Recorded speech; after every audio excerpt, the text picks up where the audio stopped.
Headlines नंतर एक महत्त्वाची बातमी पुण्यात उपमुख्यमंत्री अजित पवारांच्या कार्यक्रमात प्रहारच्या कार्यकर्त्यांनी गोंधळ घातलाय। बच्चू कडूच्या आंदोलनाला पाठिंबा देण्यासाठी कार्यकर्ते कार्यक्रमात शिरले आणि जोरदार घोषणाबाजी सुरू केली। हे सर्व आंदोलक शेतकरी हे अमरावतीतले होते। शेतकऱ्यांच्या कर्जमाफीच्या मागण्यासाठी अजित पवारांचं भाषण सुरू होताच अमरावतीच्या शेतकऱ्यांनी जाब विचारलाय। दरम्यान कार्यक्रमाबाहेर आंदोलकांनी ठिय्या आंदोलन देखील केलंय। दरम्यान आमदार बच्चू कडूंनी कार्यकर्त्यांना 2 ते 3 तास धीर धरण्याचं आवाहन केलंय। शिवाय सोमवारपासून पाणी त्याग आंदोलन करण्याचा देखील इशारा दिलाय।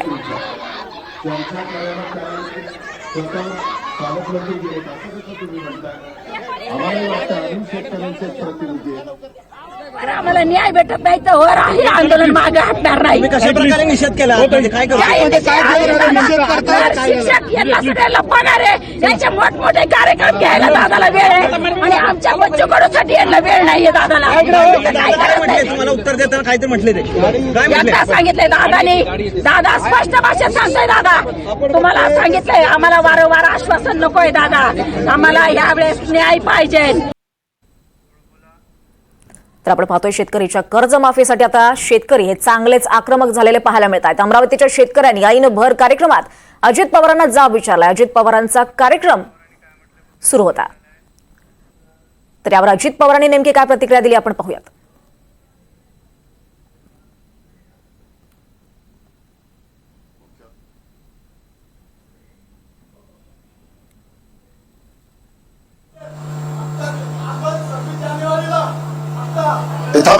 हे बोलू दे ना,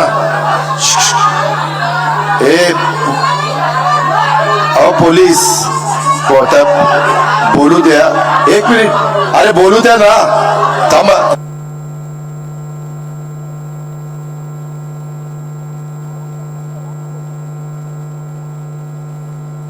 एक मिनिट, तुम्ही आता माझा ऐका, तुम्ही माझा ऐका।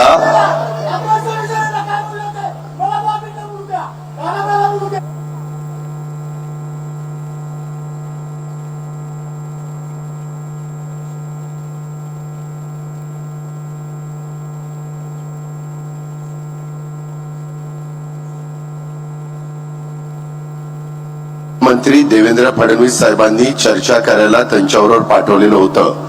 त्यांनी त्यांच्याबरोबर चर्चा केली। त्याच्यानंतर चंद्रशेखर बावनकुळेंनी स्वतः बच्चू कडू साहेबांचा फोन मुख्यमंत्र्यांना लावून दिला। दोघांची चर्चा झाली। बच्चू कडूंना मुख्यमंत्र्यांनी असं सांगितलेलं आहे की तुमच्या ज्या मागण्या आहेत, असं मागण्या वेगवेगळ्या, त्यांच्या 17 का काही वेगवेगळ्या मागण्या आहेत, त्या मागण्याच्या संदर्भामध्ये आपण एक समिती करू। त्या समितीत तुम्हालाही घेतो, म्हणजे राज्य सरकारच्या वतीने समिती केली जाणार। त्या समितीमध्ये बच्चू कडूंना पण इन्व्हॉल्व करणार आणि ती समिती त्याच्याबद्दलचा अहवाल राज्य सरकारला देईल आणि मग राज्य सरकार त्याच्या संदर्भामध्ये राज्य सरकारला जे झेपेल, राज्य सरकारला जे करणं शक्य असेल ते करण्याच्या करता राज्य सरकार कॅबिनेटमध्ये जाऊन निर्णय घेईल। अशा प्रकारची काल चर्चा झालेली आहे। चला आता तर अजित पवारांच्या कार्यक्रमात प्रहारच्या कार्यकर्त्यांनी गोंधळ घातला। बच्चू कडूंच्या आंदोलनाला पाठिंबा देण्यासाठी हे कार्यकर्ते कार्यक्रमात शिरले आणि जोरदार घोषणाबाजी सुरू केली। या संदर्भात अधिक जाणून घेऊयात, आपल्यासोबत आपल्या प्रतिनिधी रेवती हिंगवे। रेवती, सध्या काय परिस्थिती आहे तिथे? नक्कीच दीपाली, आपण जसं बघितलं की आज उपमुख्यमंत्री आणि पुण्याचे पालकमंत्री अजित पवार आज इकडे गणेश कला क्रीडा मंचला एका जिल्हा परिषदेच्या कार्यक्रमासाठी होते। तेव्हा त्या दरम्यान जे अमरावतीमधले काही जे आंदोलनकर्ते होते ते इकडे दाखल झाले आणि जोरदार घोषणाबाजी सुरू केली। जेव्हा अजित पवार हे भाषणासाठी उभे राहिले तिकडे, तेव्हा त्यांनी आले आणि त्यांना जाब विचारला या सगळ्या गोष्टीबाबत आणि नंतर आणि त्यानंतर त्यांनी सांगितलं, असं समजत घडली की बावनकुळे तिकडे भेटून गेलेले आहेत। परंतु आपण बघतो की जसं तिकडे सगळा गोंधळ उडालेला होता, तिकडे आंदोलनकर्त्यांनी माघार घेतली नाही आणि पोलिसांनी जबरदस्ती उचलून आता त्यांना नेलेलं आहे। ते म्हटले की त्यांनी अशा देखील घोषणाबाजी केलेली होती की अजितदादा काही वादाचा पक्का नाही आहे आणि आम्हाला जोवर न्याय मिळणार नाही तोवर आम्ही इकडनं हलणार नाही, अशा प्रकारची भूमिका त्यांनी तिथे घेतली. आता सध्या स्थितीला त्यांना पोलिसांनी जबरदस्ती उचलून पोलीस स्टेशनमध्ये नेलेलं आहे. तर आता याच्यावरती राज्याचे उपमुख्यमंत्री आणि पुण्याचे पालकमंत्री अजित पवार काय प्रतिक्रिया देतात हे पाहणं महत्त्वाचं ठरणार आहे. दीपाली, रेवती, सध्या तिथे तणाव निवळलेला आहे, सध्या काय परिस्थिती आहे? सध्या स्थितीला अजित पवारांचं भाषण हे चालू आहे आणि इकडचे जे आंदोलनकर्ते आहेत, जे बच्चू कडू बद्दल जाब विचारण्यासाठी आलेले होते, त्यांना पोलीस ठाण्यात नेण्यात आलेलं आहे. आणि आता सध्या इकडे सगळं पोलिसांनी ते क्लिअर केलेलं असून आता अजित पवार यांचं भाषण इकडे सध्या सुरू आहे. जसं मी मगाशी उल्लेख केला की आता यावरती अजित पवार काय प्रतिक्रिया देतात हे पाहणं महत्त्वाचं असणार आहे. दीपाली, निश्चितच कार्यकर्त्यांनी असं म्हटलंय की जोपर्यंत GR निघत नाही तोपर्यंत आंदोलन करणार अशी त्यांची भूमिका होती. याबद्दल काय अधिक माहिती कळताय? हो, नक्कीच दीपाली. खरं तर आता त्यांनी अशी पण भूमिका मांडलेली आहे. एक जी व्यक्ती होती इकडे आंदोलन करत होती, तिने असं देखील म्हणलेलं होतं की मी आता औषध घेऊन आलेली आहे, जर आम्हाला इकडनं जबरदस्ती घेऊन गेले आणि जर GR नाही काढण्यात आला तर मी ते औषध पेन आणि तुम्हाला आमच्या मृतदेहावरनं जायला लागेल, अशी देखील भूमिका त्यांनी आता इथे मांडलेली होती खरं तर. आणि पण जसं आपण बघू शकतो की जरी ते इकडे आले, त्यांनी जाब विचारला, तरी आता सध्या स्थितीला पुणे पोलिसांनी त्यांना ताब्यात घेऊन त्यांना पोलीस स्टेशनला नजदीकच्या नेलेलं आहे. आणि आता थोड्याच वेळात अजित पवार जेव्हा या कार्यक्रमात निघतील तेव्हा त्यांची काय प्रतिक्रिया असेल हे पाहणं महत्त्वाचं असणार आहे. दीपाली, निश्चितच रेवती, सगळ्याच कार्यकर्त्यांना पोलिसांनी नेले का? सध्या तिथे आणखी काही कार्यकर्ते आहेत का? कार्यक्रम सध्या सुरू आहे का अजूनही? हो, कार्यक्रम सुरळीतरित्या सुरू आहे. जसं मी मगाशी म्हणलं की अजित पवार यांचं आता भाषण सद्यस्थितीला सुरू आहे आतमध्ये गणेश कला क्रीडा मंचच्या ऑडिटोरियम मध्ये. तिकडे आता सध्या भाषण चालू आहे. परंतु जे कुठले आंदोलनकर्ते होते, जवळपास 7 ते 8 आंदोलनकर्ते होते, ते आले आणि आपण जसं दृश्यांमधनं बघू शकतो ते आले आणि जोरजोरात ओरडायला लागले दादा दादा म्हणून. आणि तिथून पुढे त्यांनी जाब विचारायला सुरू केला की शेतकऱ्यांचं कर्जमाफी कधी होणार, या सगळ्या प्रकारची भूमिका त्यांनी इथे मांडली. परंतु जे काही 10 ते 12 आंदोलनकर्ते होते आता सगळ्यांना ताब्यात घेऊन नजदीकच्या पोलीस ठाण्यात हे नेण्यात आलेलं आहे. रेवती, त्यांना थांबवत अजित पवारांनी उत्तर देखील देण्याचा प्रयत्न केला. अजित पवार नेमकं त्यांना काय म्हणाला त्यावेळी?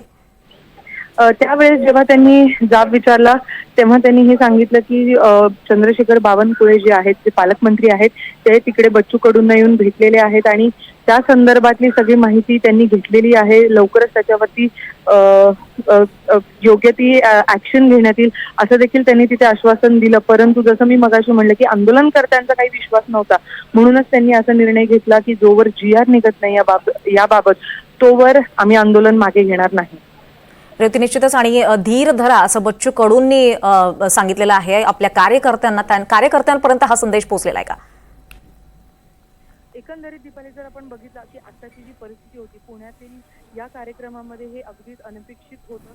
आणि जेव्हा हे सगळं घडलं ते खूप अनपेक्षित होतं, कारण जेव्हा ते अचानक आले तेव्हा सगळं ऑडिटोरियम शांत झालेलं होतं. अचानक त्यांनी जी भूमिका मांडली, अचानक जो ओरडाआरडा गणेश कला क्रीडाला चालू झाला, त्यावरनं तर वाटत नाहीये की धीर धरा हे कुठपर्यंत कार्यकर्त्यांपर्यंत पोहोचलेलं आहे.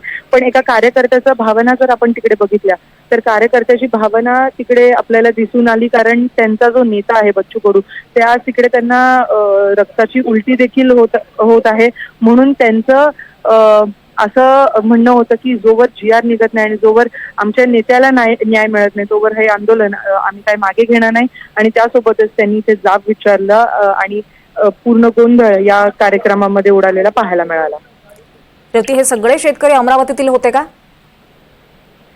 प्राथमिक माहिती खरं तर अशी मिळते की हे सगळेच शेतकरी जे आहेत ते अमरावतीवरनच आलेले होते.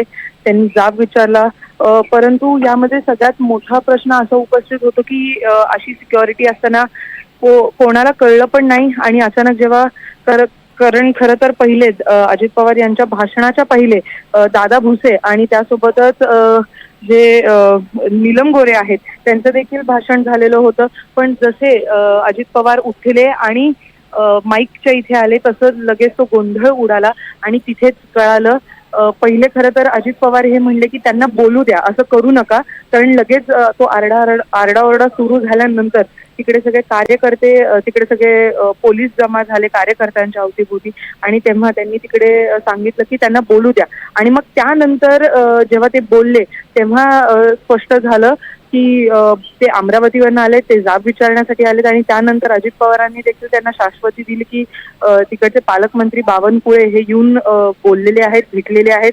परंतु जसं मी मगाशी या गोष्टीचा उल्लेख केला की त्यांची भूमिका एकच आहे की जोवर GR निघत नाही तोवर आम्ही हे आंदोलन मागे घेणार नाही आणि त्यांनी घोषणाबाजी देखील केली.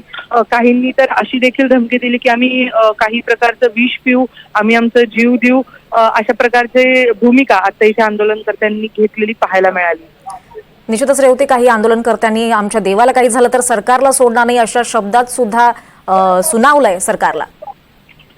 हो दीपाली, आपण जसं बघू शकतो की अगदीच रोष आपल्याला तिथे पाहायला मिळाला. एक पिकेला पोचलेला होता त्यांचा राग, कारण मी जसं वारंवार या गोष्टीचा उल्लेख करते की त्यांना फक्त त्यांची मागणी आहे की GR लवकरात लवकर निघावा आणि त्यांचा जो नेता आहे त्यांना जे देव म्हणतात त्यांना काही झालेलं त्यांना पाहायला मिळू नये या इच्छेने ते इथे आले आणि त्यामुळेच त्यांनी राज्याचे उपमुख्यमंत्री आणि पुण्याचे पालकमंत्री अजित पवार यांना जाब विचारला. चालू भाषणात हा सगळा प्रकार घडला आणि त्यामुळे पूर्णतः गोंधळ उडालेला पाहायला मिळाला. निश्चितच रेवती, त्यामुळे अजित पवार या कार्यक्रमानंतर नेमकी काय प्रतिक्रिया देतात हे पाहणं महत्त्वाचं ठरणार आहे. धन्यवाद या सगळ्या सविस्तर माहितीसाठी.